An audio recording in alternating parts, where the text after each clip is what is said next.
Ladies and gentlemen, we know why we're gathered here today, right? But you might be wondering who I am. My name is McKinney, and I was a former student at Wabash College, where I had these two fine, excellent friends of mine who were my professors while I was there. I'm very lucky that they asked me to do this today, and we're all very happy. Professor Hollander and Professor Byun, I get to help out with the marriage here. Is Ethan and Christy okay? They save a lot of time today. All right. So I want to start with a little bit of an anecdote that Ethan was telling me. He was telling me when he finally got around to asking Christy's dad, Dr. Byun, if he could have his daughter's hand in marriage. Apparently, Dr. Byun wanted sort of written intent to ensure that Ethan wasn't just going to run away, and not follow through with his intended marriage. So it turns out there is such a document that we have here today that's a very important part of Ethan's heritage, which is called the ketubah. And we have one right here. I want to show it off a little bit.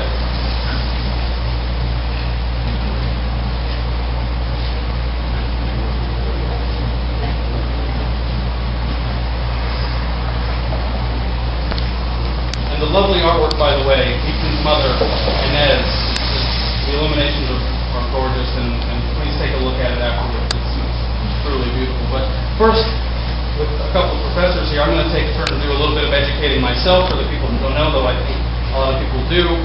The ketubah is a Jewish civil law document that's written in Aramaic, which was the spoken vernacular and the legal language, as opposed to Hebrew, the sort of the language of Song of Songs, the very important language. So this was a legal document, and it's not an agreement between parties per se, but it's more of a promise of what Ethan, the husband, will provide, and it's officially witnessed and signed by outside parties. And so it turns out that this rich tradition is exactly the sort of document that Dr. Byun asked for. So now I'm going to go ahead and read the word of the ketubah. And don't worry, I'm not going to try it in Aramaic. I'll read it in English. It goes like this. On the first day of the week, the first day of the month of Elul, in the year 5772, since the creation of the world, the era according to which we calculate time in the city of Miami, Florida, Ethan, son of Howard and Inez, said to Christy, daughter of Sang Jin and Jun Hee, the following: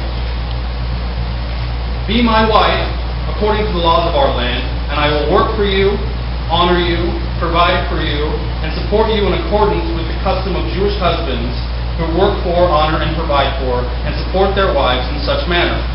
And I will set aside for you 200 zuzim, which hereby belong to you, along with food, clothing, and necessities, and I will live with you in accordance with the requirements prescribed for a husband. And this bride, Christy, consented and became the wife.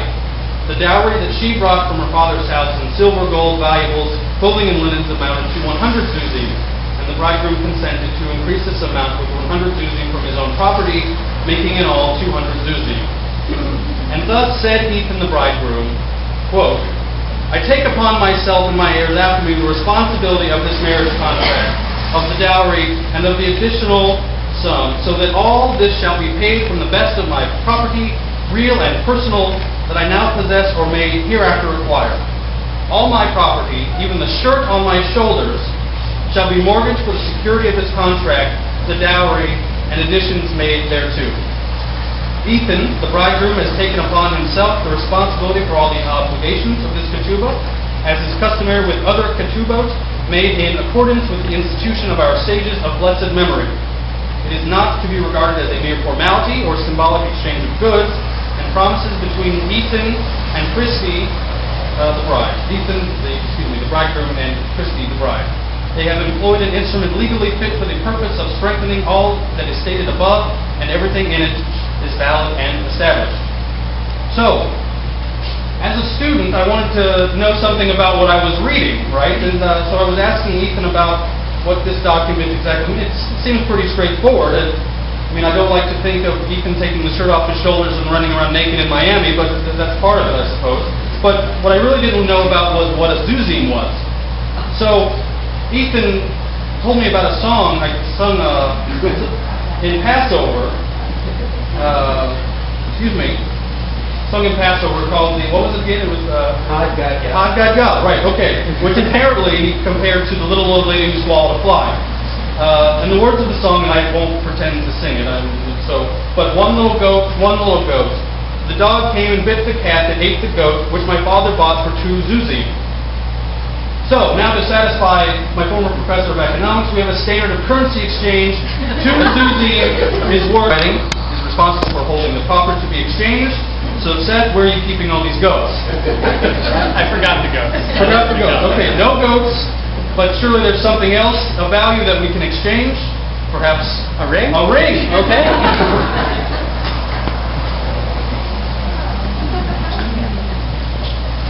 That'll work.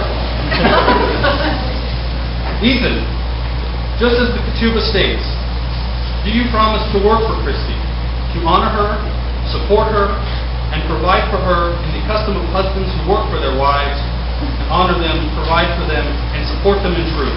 Yes. And as a symbol of that commitment, please place this ring upon Christy's hand.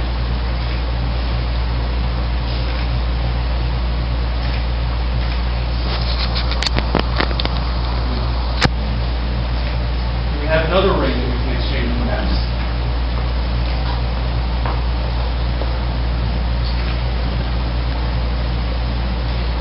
Christy, do you promise to work for Ethan, to honor him, to support him, and provide for him, as in the custom of wives who work for their husbands in honor, to provide for, and to support him in truth?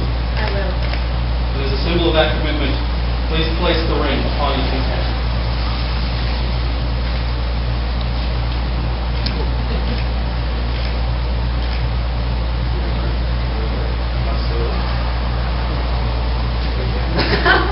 All right.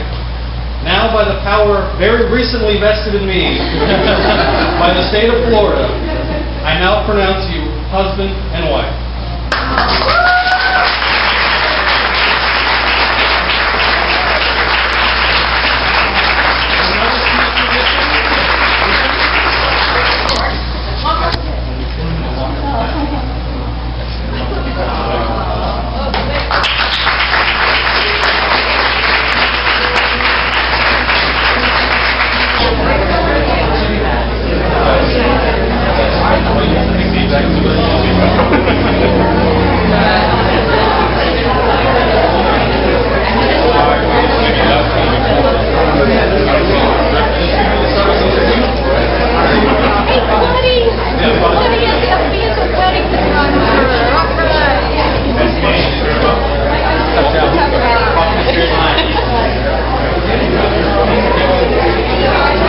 Hello there.